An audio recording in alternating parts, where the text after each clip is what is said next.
કૃષિ વત્સલમ કલ્પેશ પંડ્યાના નમસ્કાર। શું આપ પણ બેસ્ટ ફાર્મર એવોર્ડ વિજેતા બનવા માંગો છો? તો ચાલો જોઈએ બેસ્ટ ફાર્મર્સની સફળ ગાથા। મારું નામ લાખાભાઈ કડવાભાઈ ગગટિયા, મારું ગામ પાણીગ્રા, તાલુકો માળી આટીરા, જિલ્લો જુનાગઢ। મારો મોબાઈલ નંબર 9971871741। જી, આપ કયા પ્રકારની ખેતી કરો છો અને આજે તમને કઈ રીતે કયો એવોર્ડ આપવામાં આવ્યો? હું ગાય આધારિત પ્રાકૃતિક ખેતી કરું છું અને મને બેસ્ટ ફાર્મરનો એવોર્ડ પણ આવ્યો છે। અચ્છા, ખેતીમાં કઈ કઈ રીતે કઈ વિશિષ્ટતાની વાત છે કે જેમને હિસાબે એન્જિનિયરિંગ વિભાગે તમારું સન્માન કર્યું? ખેતીમાં આપણે મને એક 20x4 ફૂટની એક ઓલી ગૌ અમૃત ધારા બેગ મળેલ છે, એનું જીવામૃત બનાવીને ખેતરમાં ઉપયોગ કરું અને એનું ખેતરમાં ઉપયોગ કરું, સાટી શકું, બધી એ રીતનું કરેલું। અચ્છા, કેવું લાગે છે આ પ્રકારની ખેતી કરવાથી? ખેતી કરવામાં બહુ સરસ લાગે છે। અચ્છા, ખાસ કરીને જે પેલી રાસાયણિક ખેતી અને આ પ્રકારની ખેતીમાં તમને શું ડિફરન્સ દેખાણો? રાસાયણિક ખેતીમાં ખર્ચો થાય છે, આમાં ખર્ચ ઓછો ઘટી જાય છે। આચાર્ય દેવતના જે અમે મીટિંગમાં જાય ને એના બધા વિચારો સાંભળી અને આ પ્રાકૃતિક ખેતી કરવી જ જોઈએ। અચ્છા, બીજા ખેડૂતોને કઈ રીતે તમે જોડી શકો? બીજા ખેડૂતો અમે ગામમાં જે આગા ખાન સંસ્થા તરફથી જે મિટિંગો થતી હોય ને એમાં અમે એને બોલાવીએ અને એને બધાને સમજાવીએ। આગા ખાન સંસ્થાના જે સાહેબો એ બધા સમજાવે, અમે અમારી રીતે જે સમજાવીએ એ રીતના જોડીએ। અચ્છા, એક બહુ સરસ પ્રશ્ન તમને કરવો છે।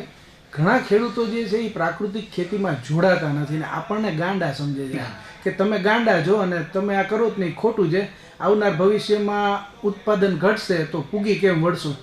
આ બાબત તમને સાચી લાગે છે? પૂગી શકાય કે ન પૂગી શકાય? પૂગી શકો પણ એવું છે કે આપણે એમ છે થોડુંક એનું મેનેજમેન્ટ કરવું પડે, કેમ કે પેકિંગ ગ્રેડિંગ ને પેકિંગ કરીને આપણે બીજે વેચવા જવું પડે। બારણ પ્રતાપભાઈ નાથાભાઈ, ગામ હસનાવદર, તાલુકો વેરાવળ, જિલ્લો ગીર સોમનાથ।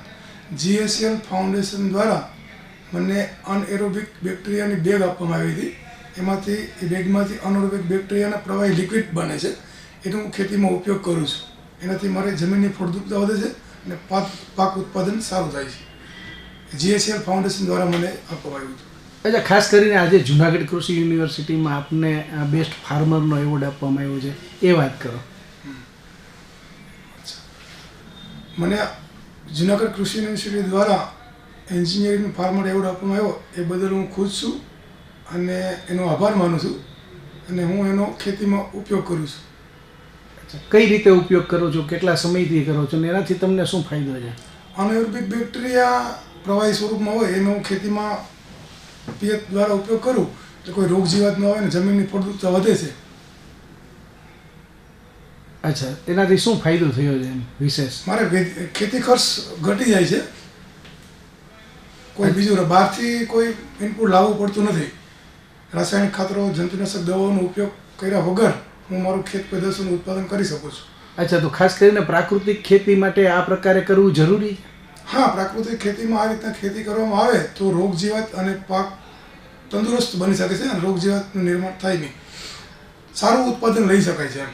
અચ્છા, ખાસ કરીને આપણા રાજ્યપાલ શ્રી આચાર્ય દેવવ્રતજી પણ ખેડૂતોને આ પ્રકારની ખેતી કરવા માટે જોડવા માંગે છે, શું કહો છો? પ્રાકૃતિક ખેતી કરવી જોઈએ? ના, પ્રાકૃતિક ખેતી ખરેખર કરવી જોઈએ। માણસનું સ્વાસ્થ્ય, આજે જમીનનું પણ સ્વાસ્થ્ય બગડ્યું છે અને માણસનું બગડ્યું છે। આચાર્ય દેવવ્રતજી આપણા ગવર્નર બન્યા પછી સુભાષ પાલેકરની એક તાલીમ રાખવામાં આવી હતી, જેનાથી ગુજરાતના ખેડૂતોને પ્રાકૃતિક ખેતી તરફ વળવા માટેનું એક પ્લેટફોર્મ મળ્યું છે અને બધા ખેડૂતો પ્રાકૃતિક ખેતી કરતા થયા છે। અચ્છા, ખાસ કરીને આપ જે પ્રાકૃતિક આ પદ્ધતિથી ખેતી કરો છો એ કોઈને જોવી હોય તો એ ખેડૂતો તમારો કઈ રીતે સંપર્ક કરી શકે, ક્યાં આવવું પડે અને આપનો મોબાઈલ નંબર જણાવો। મારો મોબાઈલ નંબર 9427407540। મારું ગામ હસનાવદર છે, ત્યાં એ મને સંપર્ક કરી અને કોઈ પણ પ્રકારની ખેતીની માહિતી જોતી હોય તો હું આપી શકું છું। તો જોયું ને ખેડૂત ભાઈઓ, આપ પણ કંઈક નવું કરતા હોવ કે પછી બીજા ખેડૂતો માટે લાભદાયક આપની પાસે કંઈ વાત હોય તો આપ અમારો અવશ્ય સંપર્ક કરી શકો છો। સ્ક્રીન ઉપર અમારો નંબર પણ આવે છે અને આપ આ કૃષિ વત્સલમ ચેનલને સબસ્ક્રાઈબ કરી લો કે જેથી નવી નવી વાતો અમે તમારા સુધી પહોંચાડી શકીએ। તો ચાલો બેસ્ટ ફાર્મર બનવા માટેની તૈયારીઓ આજથી જ કરી દો। નમસ્કાર।